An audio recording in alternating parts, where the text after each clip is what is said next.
To sleep spotlight. আজকে class 11 এর ভূগোলের যে সিরিজটা চলছিল সেই ভূগোল। পাহাড় পাহাড় সৃষ্টি হয়েছে, পর্বত সৃষ্টি হয়েছে, মালভূমি সৃষ্টি হয়েছে। Welcome to sleep spotlight. আজকে ক্লাস 11 এর ভূগোলের যে সিরিজটা চলছিল সেই ভূগোলের সিরিজে ফান্ডামেন্টাল অর্থাৎ ফিজিক্যাল জিওগ্রাফির যে পার্ট, সেই ফিজিক্যাল জিওগ্রাফির আইসোস্ট্যাসি অর্থাৎ সমস্থিতি ধারণা থেকে আমি কিছু সমস্থিতি সম্পর্কে ধারণা দেওয়ার জন্য আমি তথ্য নিয়েছি। যে তথ্যগুলো তুমি দেখে নাও এবং জানার চেষ্টা করো সমস্থিতি বা আইসোস্ট্যাটি বা ভারসাম্য জিনিসটা কি, পৃথিবীর যে ভারসাম্য। টপিক দেখে নাও। Topic concept of isostasy. Concept of isostatic anomalies, অসঙ্গতির ব্যাপারটা এখানে আছে। থিওরিগুলো কি দিয়েছে? Airy and Pratt, isostatic adjustment and cymatogeny. Cymatogeny ব্যাপারটা দিয়েছে এখানে, হয়তো বানানটা ভুল হচ্ছে, দেখে নাও। সিমাটোজেনি এই টপিকগুলো আছে। কোথায় আছে না? ক্লাস 11 এর সেকেন্ড সেমিস্টারের যে প্রথম টপিক ফান্ডামেন্টাল জিওগ্রাফির, সেই টপিকগুলো আছে ইউনিট 1-এ। তোমাদের মনে প্রশ্ন আসবে, এই আইসোস্ট্যাটি বা সমস্থিতিটা জিনিসটা কি? Meaning of isostasy. এই আইসোস্ট্যাটির প্রথমত অর্থ জেনে নাও। আইসোস্ট্যাটি জার্মান শব্দ আইসোস্ট্যাটোস, অর্থাৎ যার অর্থ সমতা বিধান। এই জার্মান শব্দ যার অর্থ সমতা বিধান। গ্রিক শব্দ আইসোস, স্ট্যাটিয়া। আইসোস মানে সমান, স্ট্যাটিয়া মানে অবস্থা, সমান অবস্থা। মানে তুমি প্রশ্ন হতে পারে, এই আইসোস্ট্যাটি কথাটা প্রথম কে ব্যবহার করেন? প্রথম ব্যবহার করেন কে? 1859 সালে মনে করা হয় জেমস ডাটন প্রথম আমেরিকান ভূতাত্ত্বিক হিসেবে আইসোস্ট্যাটিক শব্দটি ব্যবহার করে। তুমি ধারণা পেলে এই আইসোস্ট্যাটিক কথার অর্থ কি? সমতা বিধান। এর গ্রিক অর্থ, জার্মান অর্থ। Meaning of isostatic. এবার আমি আসি আইসোস্ট্যাটি কি কি জিনিসটা কি। দেখো, তুমি দেখেছো আজ থেকে প্রায় প্রাচীন যুগ থেকে শুরু করে বর্তমান যুগ পর্যন্ত, আগেকার দিনে এর থেকে শুরু করে বর্তমান সময় পর্যন্ত, যেরকম আগে কি ছিল, মহাদেশগুলি ভাগা ভাগা ছিল। ধীরে ধীরে তা অনেক মহাদেশের সঙ্গে যুক্ত হয়ে একটা মহাদেশ, একটা নির্দিষ্ট অঞ্চল, একটা বর্ডার সৃষ্টি করেছে। এটা কি জন্য? ভূসঞ্চালন হচ্ছে তো পৃথিবী পৃষ্ঠে। এখন তো সমান অবস্থা আছে, প্রায় সমান অবস্থা পুরো জায়গায় নেই, কিছু কিছু জায়গায় সমান অবস্থা আছে, কিন্তু কিছু কিছু জায়গায় ভূতাত্ত্বিক বিপর্যয় কম হচ্ছে।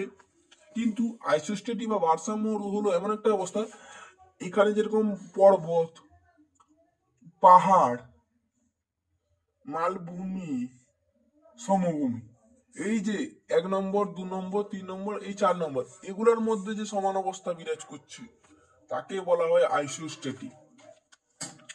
পাহাড় পাহাড় সৃষ্টি হয়েছে, পর্বত সৃষ্টি হয়েছে, মালভূমি সৃষ্টি হয়েছে, তার মধ্যে যে সমান অবস্থা, পাহাড়, পর্বত, মালভূমি, সমভূমির মধ্যে যে পৃথিবীর যে ভারসাম্য, এটাকে বলা হয়। এছাড়াও এগুলো তো উচ্চভূমি, এগুলো তো উচ্চভূমি, আর এগুলা ধীরে ধীরে নিম্নভূমিতে এসছে। এছাড়া রয়েছে কি? রয়েছে এছাড়া 5 নম্বরে রয়েছে মহাসাগর সমূহ। এই যে উচ্চভূমি এবং নিচু ভূমির মধ্যে যে সমান অবস্থা, সমান যে অবস্থা, সমান যে ইকুইভ্যালেন্স, এই যে ব্যালেন্সটা, এই ব্যালেন্সটা হলো আইসোস্ট্যাটি বা কি? আইসোস্ট্যাটি বা সমস্থিতি। সমস্থিতি, ভারসাম্য। মেন কথা তুমি বুঝতে পারলে, আইসোস্ট্যাটিক মানে পৃথিবীর উচ্চভূমি এবং নিম্নভূমিগুলির মধ্যে যে সমান অবস্থা বিরাজ করছে।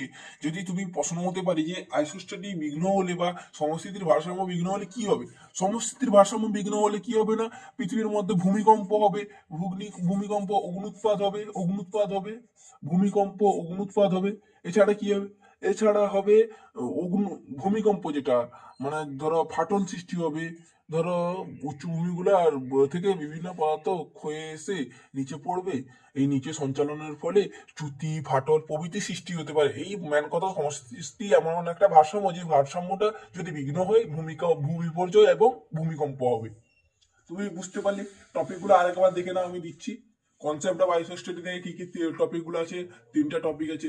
এই টপিকের বাইরে প্রশ্ন হবে না। ধীরে ধীরে আমরা এই যে থিওরি গুলা প্রকাশ করবো, এই থিওরি, এই এরি এবং প্লেটের যে থিওরি এবং সীমাটোজনি কি, সীমাটোজনি ছাড়া এখানে শব্দর মানেগুলো দেখে নাও। সমতা বিধান বা ভারসাম্য কি প্রথম ব্যবহার করবেন বলেছিলাম, গ্রিক শব্দ এটি, এটি এটি গ্রিক শব্দ আইসোস এবং স্ট্যাটিয়া, যার অর্থ সমান অবস্থা।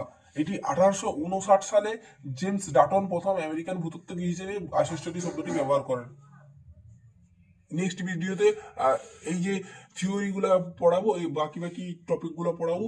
এছাড়া আমি যে পঞ্চম কুইনারি, এই যে পঞ্চম কুইনারি যে টপিকগুলো আরম্ভ করেছিলাম, লাস্ট টপিকে বাকি 2টা টপিক বাকি আছে, সেই পঞ্চম কুইনারিতে কমপ্লিট করে দেবো। বাকি যে 2টা আছে সিলেবাস অনুযায়ী, আমি সিলেবাস দূরে দূরেই ভিডিও দিই।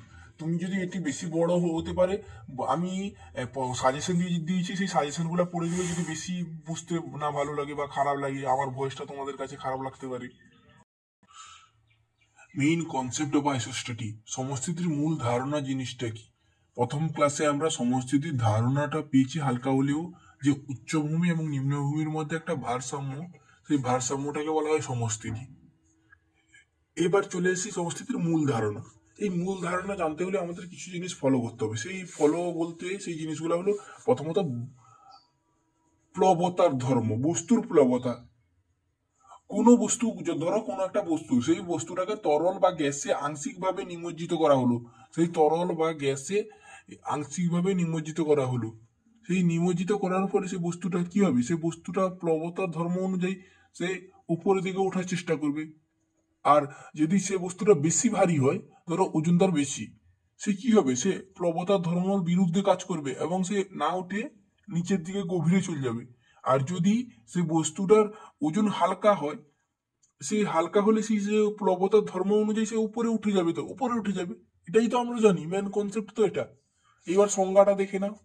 কোনো বস্তুকে তরলে বা গ্যাসে আংশিক বা সম্পূর্ণভাবে নিমজ্জিত করলে বস্তুটি যে ঊর্ধ্বমুখী বল অনুভব করে তাই হলো প্লবতা, মানে ঊর্ধ্বমুখী বল। প্লবতা মানে ঊর্ধ্বমুখী বল, আর প্লবতার বিপরীতে কাজ করতে হলে নিম্নমুখী বল দরকার।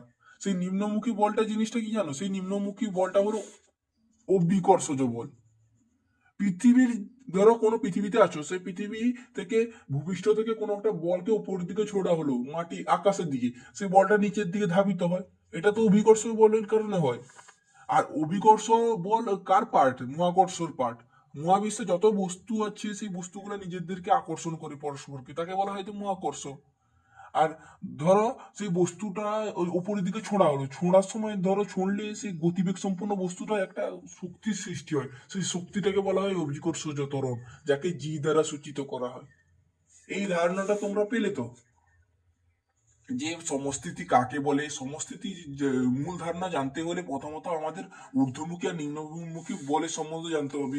এই ঊর্ধ্বমুখী বলটা হলো প্লবতা। এবার চলে আসে, দেখো এই যে উচ্চভূমি, মূল এককগুলো কি, ভূমিরূপের মূল এককগুলো, ভূমিরূপের এককগুলি কি, পাহাড়, পর্বত, সমভূমি। এই সমভূমিগুলো যখন উচ্চতা বেশি আছে, ভরও বেশি আছে, ঘনত্ব বেশি আছে, প্লবতা কিন্তু কম হবে। কিরকম, এই যে দেখো সমস্থিতির ধারণা তো ধীরে সহজে সূত্রপাত হয়নি। এই সূত্রপাত হয়েছিল প্রচুর বছর ধরে। ধীরে ধীরে একজন ভারসাম্য সম্পর্কে অনেকজন ধারণা দিয়েছেন, তার মধ্যে প্লবতার উপর নির্ভরশীল করে তো সমস্থিতির ধারণাটা এসছে। এই প্লবতা ধারণা কে দেন জানেন, এই প্লবতার ধারণা দেন আর্কিমেডিস। এই আর্কিমেডিস প্লবতার ধারণা দেন, প্লবতা নীতি সম্পর্কে আমাদের ধারণা দেন। এই আর্কিমেডিস তার যে প্লবতা নীতি অনুযায়ী তিনি বলেন যে, তিনি কি বলেন, তিনি বলেন যে, দেখো এখানে আমি হালকা করে একটা চিত্র দিয়েছি, যে এটা ধরো পৃথিবী, পৃথিবীর যে ভূমিরূপ গুলো কার উপর ভেসে আছে জানো, অ্যাস্ট্রোনোস্ফিয়ার উপর। সেই অ্যাস্ট্রোনোস্ফিয়ার হলো একটি নমনীয় মণ্ডল বা সান্দ্র মণ্ডল, যেখানে পদার্থগুলি সান্দ্র অবস্থায় বিরাজ করে। আমরা জানি পৃথিবীর অভ্যন্তরীণ ভাগ নরম এবং তরল পদার্থ দিয়ে গঠিত বা তরল ভূমিরূপ দিয়ে গঠিত। আর উঁচু ভাগটা কি দিয়ে গঠিত, পৃথিবীর যে উপরিভাগটা সেটা শক্ত পদার্থ দিয়ে গঠিত। সেই শক্ত পদার্থগুলি হলো পাহাড়, পর্বত। সেই শক্ত বা ভারী বা যার ঘনত্ব বেশি, সেই পদার্থগুলা পৃথিবীর অ্যাস্ট্রোনোস্ফিয়ারের উপর গেঁথে আছে, মানে অবস্থান করছে উপরে। সেই অ্যাস্ট্রোনোস্ফিয়ারের গভীরে চলে যাচ্ছে। যদি ভারী বা ভর বা উচ্চতা বেশি হয় তাহলে সে প্লবতার বিপরীতে কাজ করে নিচের দিকে চলে যাবে। আর যদি প্লবতার ধর্ম অনুযায়ী কাজ করে, বস্তুটির ওজন যদি হালকা এবং ঘনত্ব যদি কম হলো, প্লবতার ধর্ম অনুযায়ী সে উপরের দিকে ভেসে থাকবে। এটাই আর্কিমিডিস বলেছেন। এই যে প্লবতার উপর এই যে প্লবতার উপর নির্ভর করে, প্লবতার ধর্ম অনুযায়ী নির্ভর করে পিয়ের বার্গার তার পিয়ের বার্গার নয়, এইরি তত্ত্বটি উপস্থাপন করেছিলেন। এইরির যে তত্ত্ব আমরা পড়বো না, জর্জ এইরি জর্জ এইরি তার তত্ত্বটি উপস্থাপন করেন। এই তত্ত্বটি পরের ক্লাসে আমরা বোঝাবো জর্জ এইরি সম্পর্কে। জর্জ এইরি যে প্লবতার ধর্মের উপর নির্ভর করে কিভাবে তার তত্ত্বটা উপস্থাপন করেছেন, সেই তত্ত্বটা সম্পর্কে আমি বলবো। বস্তুগুলা কিভাবে ভেসে আছে বা বস্তুগুলা কত গভীরে অভ্যন্তরে চলে যাচ্ছে। আর একটা কথা বলে রাখি, এখানে দেখো আমি লিখে দিয়েছি, উচ্চতা ভর যার যত বেশি প্লবতা তত কম। উচ্চতা ভর যার যত কম প্লবতা তত বেশি, মানে প্লবতা মানে ভেসে থাকা বা ঊর্ধ্বমুখী বলটা তত বেশি। ঘনত্ব যার যত কম প্লবতা বেশি, আর ঘনত্ব যার যত বেশি প্লবতা কম। অর্থাৎ নিচের দিকে ভেসে থাকার উপরের দিকে যে ভেসে থাকাটা কম, মানে ঊর্ধ্বমুখী বলটা কম। তেমনি এখানে এখানে কিছু দিয়েছি দেখো, পাললিক যে শিলাস্তর দিয়ে যে ভূমিরূপ গঠিত হয়, সেই অঞ্চলটা যেহেতু হালকা, তাই উপর প্লবতা বেশি। আর লাভা গঠিত যে সমভূমি, সেটা যেহেতু ভারী, তাই ভূ অভ্যন্তরের বেশি গভীরে চলে গেছে, গভীর থেকে উৎপন্ন হয়েছে, সেটা প্লবতা কম। বুঝতে পারছো? এখানে বেশি কিছু আসবে না। এই সমস্থিতি থেকে ওই যে প্রতিদান তলটা, অ্যাস্ট্রোনোস্ফিয়ারের যে মাঝখানে যে পীড়ন ও চাপ সে সমান, সেই প্রতিদান তলটা আসবে। সেটা 2 মার্কের জন্য। আর প্রবণতা যদি কাকে বলে আসে, তা আর কিছু আসবে না। ঠিক আছে, নেক্সট ভিডিওতে অসঙ্গতির সম্বন্ধে বলবো বা অ্যানামলির সম্বন্ধে বলবো। সেখানে পিয়ের বার্গারের যে অসঙ্গতি, অভিকর্ষজ যে অসঙ্গতি, অভিকর্ষজ মানে কি বলেছি, অভিকর্ষজ মানে ধরো বলটাকে ছুঁড়লাম আকাশের উপর গিয়ে, উপরের দিকে, বলটা নিচের দিকে যে আসছে, একটা তো টানে আসছে, পৃথিবীর যে কেন্দ্রে যে টানে, সেই কেন্দ্রমুখী বলের টানে তো আসছে, একে বলে অভিকর্ষজ।